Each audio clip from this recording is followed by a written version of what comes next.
Iran ने मंगलवार को इजराइल पर घातक हमला किया।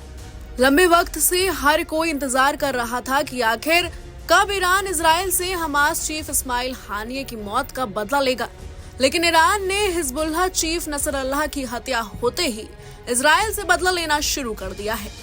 ईरान ने मंगलवार रात को इजराइल के कई ठिकानों को निशाना बनाते हुए मिसाइल हमला किया था। ईरान का दावा है कि उसने इजराइल पर 200 से ज्यादा रॉकेट दागे हैं। इस रॉकेट हमलों में इजराइल के भीतर कई इमारतों को नुकसान पहुंचा है। हमले में कई लोगों के घायल होने की खबरें सामने आ रही हैं। इस हमले में ईरान ने बैलिस्टिक मिसाइलों का इस्तेमाल किया था। इसी बीच दोनों देशों में बढ़ते जंग के खतरे के चलते कई देशों ने अपने नागरिकों को अलर्ट किया है। भारतीय दूतावास ने भी अपने नागरिकों को सतर्क रहने और स्थानीय अधिकारियों द्वारा बताए गए सुरक्षा प्रोटोकॉल का पालन करने के लिए सलाह दी है। दूतावास ने अपनी एडवाइजरी में कहा, कृपया सावधानी बरतें, देश के भीतर अनावश्यक यात्रा करने से बचें और सुरक्षित आश्रयों के पास रहें। दूतावास स्थिति पर बारीकी से नजर रख रहा है और अपने सभी नागरिकों की सुरक्षा सुनिश्चित करने के लिए इजरायली अधिकारियों के साथ नियमित संपर्क में है। मंगलवार को ईरान ने इजराइल पर कई मिसाइल हमले किए, जिससे मध्य पूर्व में चल रहे संघर्ष में महत्वपूर्ण वृद्धि हुई।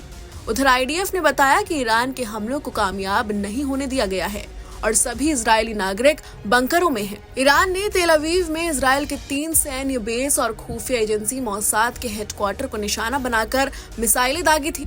इजराइल नेवटीम हतजरीम और तेल नोफ सैन्य बेस पर मिसाइलें दागी गई। टेल नोफ और नेवटीम इजरायली सेना आईडीएफ के सबसे एडवांस सैन्य बेस हैं।